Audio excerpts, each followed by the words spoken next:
আমাদের বাংলাদেশের পার্বত্য চট্টগ্রামের 3টি জেলা খাগড়াছড়ি, রাঙ্গামাটি, বান্দরবন, এই 3টি জেলায় আমাদের যে সমস্ত বাংলাদেশি পাহাড়ি ভাইয়েরা রয়েছেন বিভিন্ন জাতিগোষ্ঠীর, এদের মধ্যে গারো, মারমা, তজনচা, ম্রো, খিয়াং, চাক, বম, লুসাই, পাংখোয়া, ত্রিপুরা, সাঁওতাল, মণিপুরি, হদি, এরকম বেশ জাতিগোষ্ঠীর মানুষ রয়েছে। তাদেরকে বাংলাদেশের বাঙালি জাতির সাপেক্ষে আমরা ক্ষুদ্র নৃগোষ্ঠী বলি। আমাদের ভাইয়েরা তারা দাবি করেছেন দীর্ঘদিন ধরেই যে তাদেরকে আদিবাসী হিসাবে স্বীকৃতি দেওয়া হোক।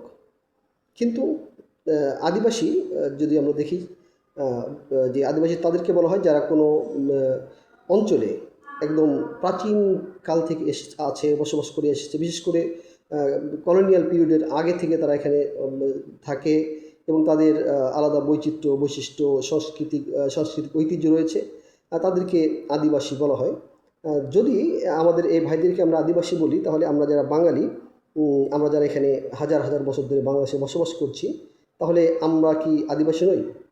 আমরা কি এই বাংলা ভূখণ্ডে কি কোথা থেকে চলে এসেছি? আসলে তো বিষয়টি তেমন নয়। তারা যদি আদিবাসী যারা আছে তারা ইতিহাস ঘাটলে দেখা যায় যে প্রায় 300 বছর আগে তারা বাংলাদেশে এসেছে। 16 শতকে, 1700 শতকে পার্শ্ববর্তী বিভিন্ন দেশ থেকে, মিয়ানমার থেকে, কম্বোডিয়া থেকে, চীন থেকে, বিভিন্ন দেশ থেকে তারা এসেছে। তারা আগে আসুক বা পরে আসুক এটা কথা না, তারা বাংলাদেশের মানুষ, তারা বাংলাদেশি নাগরিক।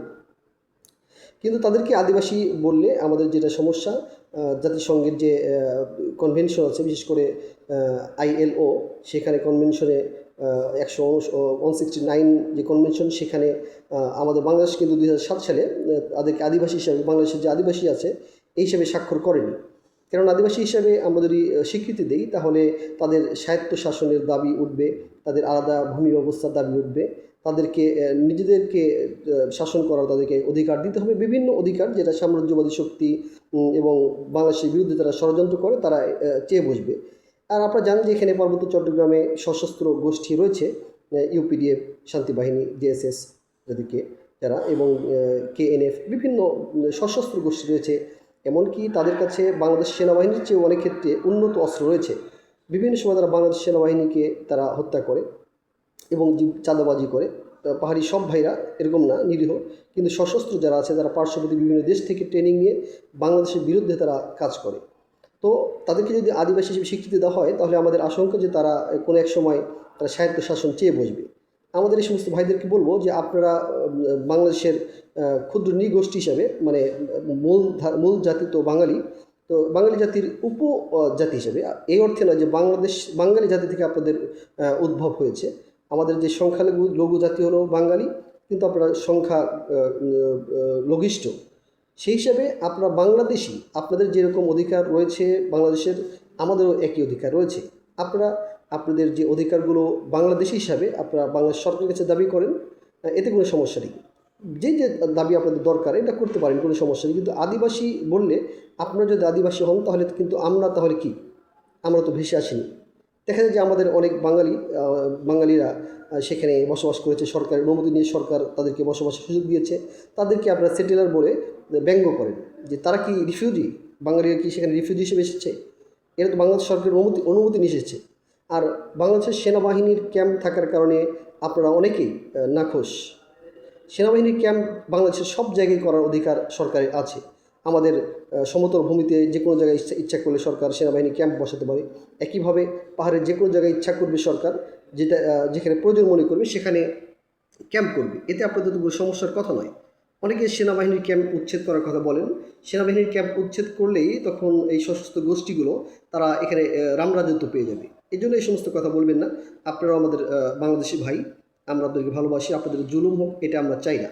আপনাদের অধিকার আপনারা দাবি করুন। বিশেষ করে আপনাদের ভূমির যে বিষয়গুলো, আমাদের সমতলে যেভাবে আমাদের লিগ্যাল কাগজপত্র আছে, আপনাদের নাকি এরকম কাগজপত্র নেই।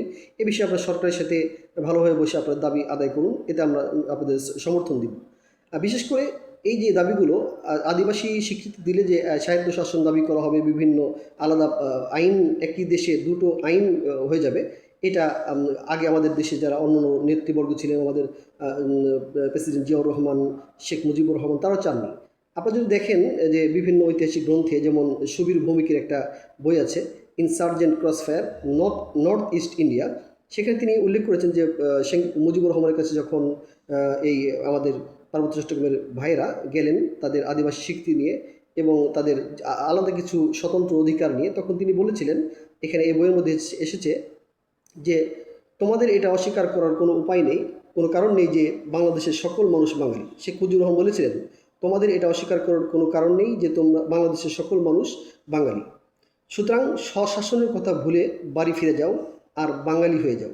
এই কথাটা আপনারা যদি হুমায়ুন আজাদেরও গ্রন্থে যদি দেখেন, তার একটা বই আছে পার্বত্য চট্টগ্রাম, সবুজ পাহাড়ের ভেতরে দিয়ে প্রবাহিত হিংসার ঝর্ণাধারা, সেখানেও তিনি এই কথা বলেছেন।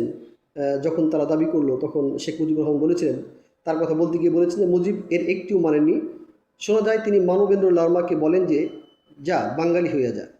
অর্থাৎ তিনিও তাদেরকে স্বশাসন দিতে রাজি ছিলেন না এবং আদিবাসী হিসেবে স্বীকৃতি দেননি। এই জন্য আদিবাসী হিসেবে স্বীকৃতি দিলে আমাদের সমস্যা হচ্ছে যে আপনারা যদি আদিবাসী হন, তাহলে আমরা বাঙালিরা যারা 4,000 বছর ধরে, হাজার হাজার বছর ধরে আমরা এখানে বসবাস করছি, তাহলে আমরা কিভাবে, আমরা কি হব, আমরা কি শেষবাসী হব? এই জন্য ভাইদের অনুরোধ করব, কোনো বিশৃঙ্খলা সৃষ্টি করবেন না, বহিঃশক্তির কথায় কান দিয়ে এই দেশের মধ্যে বিশৃঙ্খলা সৃষ্টি করবেন না। আপনারা আমাদের বাংলাদেশি ভাই, আমরা কাঁধে কাঁধ মিলিয়ে এই দেশের সার্বভৌমত্বকে অক্ষুণ্ণ রাখবো। আমরা সরকার তো উদ্যোগ নিয়েছে, বিভিন্ন ক্ষুদ্র নিগোষ্ঠীর বিভিন্ন কোটা দিয়ে তাদেরকে উন্নয়নের চেষ্টা করছে। দরকার হলে আরও বেশি উন্নয়নের দাবি আপনারা করুন, আমরা আপনাদের সমর্থন দিব। কিন্তু আদিবাসী উপজাতি বিতর্ক করে, বাঙালিদের সাথে শত্রুতা করে আসলে দেশকে শান্তিপূর্ণ করা যাবে না। এই জন্য অনুরোধ করবো, আসুন আমরা কাঁধে কাঁধ মিলিয়ে দেশকে আমরা গড়ি, দেশকে এগিয়ে নিয়ে যাই। আমরা আপনাদের প্রতি জুলুম চাই না।